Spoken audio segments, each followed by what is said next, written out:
Guys, just checking those old memories which I captured when I was in Leh Ladakh. देख रहे हो quality, ये है बंडी creator हमारे, बनियान पहन के क्रिएशन करते हैं. That's how the work flow goes, bro. गर्मी है ब्रो, स्वैग है, बनियान अपने आप में एक स्वैग है ब्रो. भयंकर बर्फ में कर रहा है, वो पत्थर मार रहा है, वहीं खड़ा है. कलाकार बैठे घर घर में, कहानी हर घर की bro. That's how the hustle goes. Relate करो, चेहरे से रिलेट करो, मेहनत देखो बंदे की. यहाँ पे पता है बॉर्डर सिक्योरिटी आ जाती है. वहाँ किसी ने बताया हमें, भैया यहाँ उड़ाते तो हैं लोग ड्रोन्स पर, यहाँ पे रिस्ट्रिक्टेड है. वर्ल्ड हाईएस्ट उसमें आता है ना Asian bridge, world highest Asian bridges में आता है. ड्रोन शॉट जैसे लोग लेते हैं तो मुझे लगता नहीं कि कुछ रिस्ट्रिक्शन होनी चाहिए. बॉर्डर सिक्योरिटी रीजंस की वजह से अगर मना है तो भाई obviously civilian should follow the rules and regulations जो वहाँ पे हैं. It's open for tourism and tourism के लिए ओपन है. तो मुझे लगता है क्रिएटर जा रहा है, जो फिल्म मेकर जा रहा है, वो at the end of the day drone shot तो मुझे लगता है लेगा. बट हाँ, अगर इन केस रिस्ट्रिक्शन है तो यू शुड नॉट, नहीं लेना चाहिए. भाई यहाँ पे शुरू हो गया अपना काम, वीडियो का, म्यूजिक वीडियो आ रही है ना, उसका काम शुरू हो गया. अभी तक आपने ऑडियो सुन लिया होगा, स्पॉटिफाई में जाके नहीं सुना तो link in the description as I always say, नीचे जाओ चेक करो फटाफट. कोई ऑप्शन ही नहीं है, जब सुनोगे तभी तो समझोगे चीजों को कि क्या चल रहा है. अब जो यहाँ पे हो रहा है ना, ये तैयारी है वीडियो ड्रॉप करने की. ऑडियो तो ऑलरेडी ड्रॉप हो चुकी है, अब वीडियो पे चल रहा है काम. बस ये समझ लो कि जो चीज आने वाली है ना, वो बहुत जबरदस्त होने वाला है. End result is going to blow your mind for sure. इतना तो पक्का है ब्रो. सो तैयार रहो तुम, बहुत जल्दी बम ड्रॉप होने वाला है. And it's not the only video that will be coming in upcoming times. You gonna see more content, more music, more different kind of emotion. उसके साथ साथ आएगा वेरिएशन अपनी वीडियोस में, अपने कंटेंट में. वो सब आपको मिलता जाएगा इस चैनल के माध्यम से. लगे हुए हैं हम, बिहाइंड द सीन हार्डवर्क चालू है. साथ में व्लॉग्स भी आपके लिए टाइम पे बना रहे हैं, आपके लिए चीजें टाइम पे ड्रॉप कर रहे हैं. डेली व्लॉगिंग भी कहीं ना कहीं रिदम पे आ रहा है. 1-2 दिन का गैप हो जाता है कभी कभार बीच में. तो यू शुड अंडरस्टैंड कि उन 1-2 दिनों में हम खाली नहीं है. उन 1-2 दिनों में बिहाइंड द सीन बहुत सारे काम चल रहे हैं. जस्ट फॉर एग्जांपल राइटिंग का काम है, फिर उसके बाद कंपोजिशन का काम है, फिर रिकॉर्डिंग का काम, म्यूजिक से रिलेटेड. म्यूजिक नहीं है तो फिर डांस है, डांस नहीं है तो फिर व्लॉगिंग है. तो ये तीनों जो चीजें है ना, इनके बीच में जो संतुलन है वो बना के चलना बहुत जरूरी है, जो मुझे फील होता है. क्योंकि मेरे लिए तीनों चीजें इंपॉर्टेंट है bro. I can't give up on one thing for the another. मेरे को तीनों को साथ लेके चलना. भले ही कम करूं पर तीनों को करूं, वक्त दूं, बैलेंस करके संभल के चीजों को आगे लेके चलूं, ताकि आपके लिए at the end of the day जो प्रोडक्ट आए ना, जो कंटेंट आए, वो रियल हो, हार्ड और जबरदस्त हो. सेंस ही नहीं. एवरेज को साइड हटा दो, एवरेज चीज को ध्यान ही नहीं देना. या तो करना है टॉप नॉच, या तो करना है ग्रेट, ग्रेट और ग्रेट. यही ऑप्शन है भाई. ऑप्शन ही नहीं देना खुद को कि एवरेज बनो. एवरेज बनना ही नहीं है. क्यों बनना है average? When you have capabilities, when you have the क्षमता in you, when you have that kind of vision to create something good, to create something amazing, तो भाई हर चीज अमेजिंग होनी चाहिए. हर मोमेंट अमेजिंग होना चाहिए. जिस मोमेंट में वो चीजें आप कर रहे हो, वो चीजें आप बना रहे हो, मोमेंट भी अमेजिंग होना चाहिए, नॉट ओनली द कंटेंट. समझ रहे हो? और उसके लिए वाइब करना बहुत जरूरी है. वाइब हम करते हैं, आर्टिस्ट बंदे हम वाइब करते रहते हैं. वाइब करते हैं, साथ में आपको भी दिखाते हैं, चाहते हैं कि शायद से आप भी विजन समझ पाओ, आप भी किसी दिन वाइब करना शुरू करो. और वाइब करते करते कुछ बेहतरीन कर दो मेरे ब्रो. कुछ इतिहास रच दो, कुछ बदल दो, कुछ मचा दो ब्रो. कुछ ऐसा मचा दो कि देखने वाला भी दंग हो जाए, सारी बेड़ियां टूट जाए, गम छूट जाए. जो निकल के आए वो हो अद्भुत, अद्भुत चीज निकल के आए. अद्भुत चीज हमें चाहिए. हमें कुछ ऑर्डिनरी नहीं चाहिए, हमें चाहिए अद्भुत.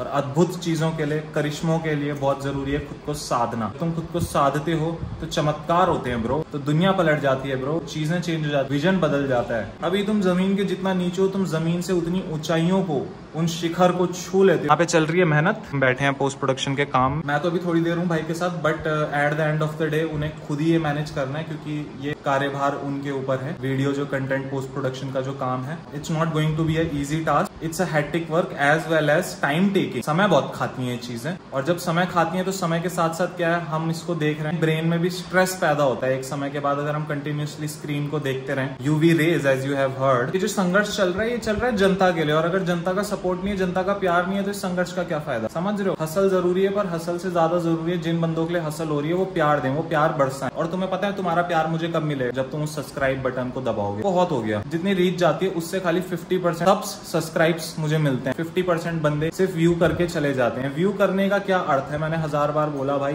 ब्लॉक कर दो, रिस्ट्रिक्ट कर दो मेरे अकाउंट पर. भाई ये चीज बड़ी खराब है कि व्यू करने के बाद तुम बिना सब्सक्राइब करे, बिना लाइक करे, बिना कमेंट ड्रॉप करे तुम चले जाते. ऐसी बंदी छोड़ के बंदी तो है, उनका तो बंदी भी नहीं है. जो हम बंदी की बात कर रहे हो, बंदी नहीं है वो, माइक की बात चल रही है. भाई कह रहा तूने ऐसा माइक छोड़ा मेरे पास जो काम का ही नहीं. कंडेंसर माइक है, गूगल की तरफ से तुम्हारे मुंह में घी शक्कर फिरते हैं। तुषार डबराल की जगह कोर्ट का नाम क्या है? थर्ड आई। यूट्यूब ने सब्सक्रिप्शन और वॉच टाइम कम कर दिया। 500 सब्सक्राइबर पे 4000 आवर्स था 3000 कर दिया। भगवान कसम, नया अपडेट आ रहा है उनका इंडिया में, अभी नहीं आया, कुछ दिनों में आना है। उसके चैनल पे आ गया ना अपडेट। ये जो बंदे हैं मेन बंदे जो टेक वाले बंदे हैं, उन्होंने अपडेट दे दिया। 250 हुए मेरे अभी।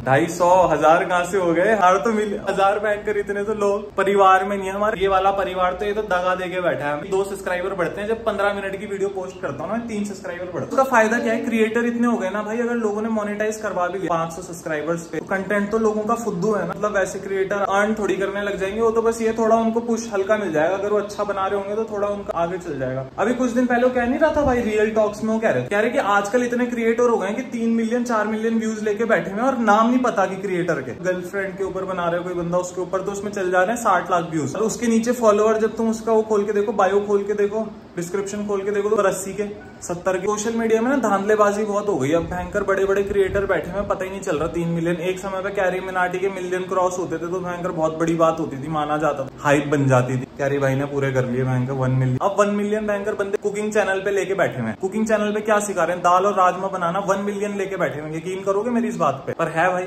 रियलिटी है। चल रहा है सोशल मीडिया में, कुछ भी चल रहा है तो चल ही रहा है। अब जब तक चलेगा तब तक चलेगा, तब तक हम क्या कर सकते हैं? हम भी देख रहे हैं, तुम भी देखो। हम ही लोग हुए हैं जो व्यूज बढ़ा रहे हैं उन लोगों। अब बढ़ाते रहो व्यूज, जब तुम्हें वही देखना है तो वही कंटेंट चाहिए तो बढ़ाओ। हम डालते हैं इन्फॉर्मेटिव कंटेंट, 13-14 मिनट के ब्लॉग, भयंकर इन्फॉर्मेशन देते हैं, उसमें सारी चीजें देते हैं। और हम पे कितने आते हैं सब्सक्राइबर? हम पे बढ़ते हैं 3 या 4 13-14 मिनट की वीडियो पे। तो ना इंसाफी है संसार में भेदभाव है, संसार में ऊंच नीच है, तो हम क्या करें? हम भी उसका शिकार हैं, तुम भी उसका शिकार हो, हम सब पीड़ित हैं ब्रो। करना प्ले एक बार गाइस, देखना तुम कलर कितना गंदा निकल के आया। अब बताओ, ये था मैविक प्रो, इसकी क्वालिटी देख रहे हो? क्या रद्दी क्वालिटी थी इस कैमरे की कि इसमें जरा सा हमने पोस्ट प्रोडक्शन में छेड़ा तो ये देखो क्या चीज हो गई, हरियाली छा गई हर जगह पे। मतलब वैसे ठीक लग रहा है, पर थोड़ा यार देखो ना क्या है, बिल्कुल ग्रेडिंग सही लग रही।